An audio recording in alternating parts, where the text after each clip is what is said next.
Hello everyone, I hope you're doing good and reading awesome books. So if you're new here, my name is Ravi, and in this video we're gonna talk about how to master in a small talk conversation. So basically, I couple of days ago recently read a book called The Fine Art of Small Talk by Deborah Fine, and she tells in the book like basically tips and techniques that we can use when we are in a small talk conversation and make the conversation more effectively, more engaging. And like when you're talking someone, a lot of the times we ignore the small talk conversation. So these tips and tricks, or you can say techniques, will help you get more engaged in that conversation. And when we are avoiding the small talk conversation, we are also minimizing the number of deep conversations. So she explains like the small talk conversation is the initial step, or you can say the steps to enter into the deep conversations to connect with someone. So when we avoid it, we don't or we can't have the deep conversation with someone because the initial step is the small talk conversation. A lot of the time avoiding small talk conversation can be appear very rude to someone, because they maybe think like if you're a shy person or an introvert or awkward or like shyness, you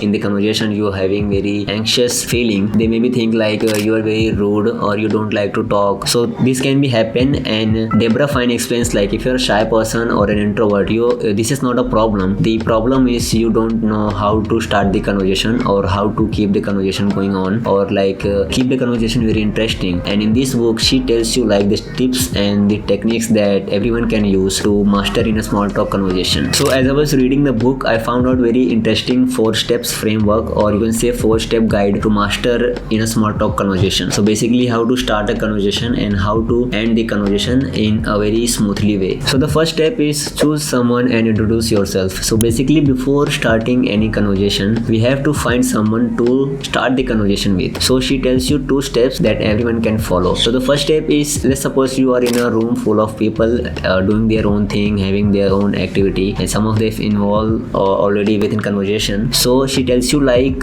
find someone who are not involved in an activity, who are not already talking to someone, and who's on their own thing. So basically choose someone who are looking like their own activity, like their own thing. And she also tells you like avoid the people who's like busy signaling they are not interested in talking to someone, who's like already reading a kind of book, or who's listening to some kind of music and already engaging with someone or talking to someone. So she also tells you like leave these kind of people and choose someone who are in their own thing, who are like very interested and who are making eye contact with you or smiling at you, or like this type of stuff, who are signaling to having the conversation. Next is make an eye contact and smile at the next person. So basically smiling is the natural way of signaling that you are interested, that you are want to have a conversation, and the natural response is they gonna also smile back at you, because this is the natural way of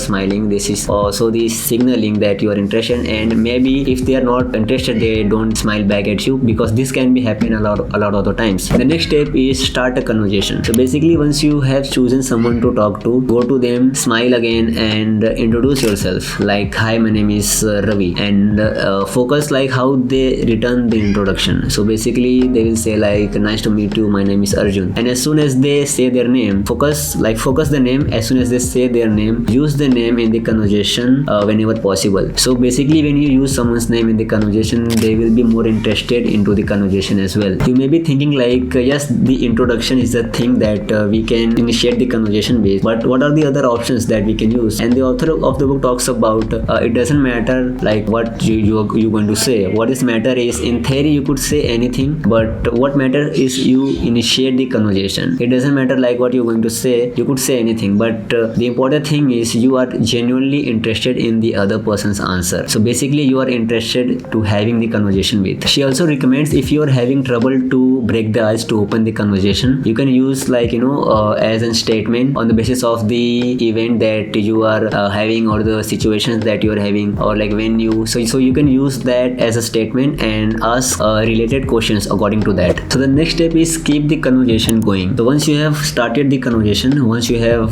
initiated the conversation into that, our next job is to keep the conversation going on, keep it very smoothly. And the author of the book talks about we can use the open-ended question to have some more information about the next person, not just like yes or no type of answers. You're gonna ask open-ended question that requires more than yes or no type of answers. Open-ended questions are always very great to keep keep the conversation going on, to keep it very interesting, because the more information the next person shares with you, the more chances you're gonna have to ask the next open-ended question according to that, because it is very interesting to keep the conversation going on, to keep it very smoothly, because when you listen it the next person saying, they are also find it very interesting, and they are also find it very likely to say, to talk about themselves more, to give more details about themselves with you. And the author of the book talks about like to ask more open-ended questions, not just yes or no type of answers. And she shares also an example of it. Let's suppose you say, well, how was your vacation? And the next person will say, great. And then you say, I'm glad to hear it. What are the other type of activities you do there? So the next person will say, well, I went there in water skiing with my brother, and then we go eat some ice cream, and then we go with there and there. So you get an example of it. So this is an example of open-ended question. You can also imagine yourself having this type of open-ended question with someone, and they also notice their response when you ask this open-ended question, like how they are responding any location or any achievements or any kind of very special moments. And then you can also follow up the question according to that. And the author of the book talks about to pay attention to this type of details when they share with you with their very special moments or very special events that they went to, or like what are the type of things they do there. So you can pay attention to that detail as well, and you can ask the follow-up questions. And she also talks about the intention. Our intention should be in a very to having a conversation in a very smoothly way, to having a conversation in a manner like to not just pressing too much pressure on the next person, or not just involving in any kind of topic that the next person not are interested in. So our intention is to keep the conversation going on in a very positive way, very smoothly. So this is the type of intention that we should have in our mind. The last step is to end the conversation. So the author of the book talks about no matter how interesting your conversation is going on, how deeply you are involved in the conversation, the time is come. So eventually you have to end the conversation. So you are going to give the valid reason, the valid point. Because of this I'm going to end the conversation, or because of I have this meeting, or I want to meet the very important person. So you have to give a valid reason. Because of this you are going to end the conversation, and give a valid reason, give a genuine reason, and the next person will understand it. So you wanna say like because of this I'm going to end this conversation, and this is a very important thing that we are having this. So give a gratitude, a very genuine response, the answers that or the talks or the conversations that you are having. So give it in a very positive way, end it in a very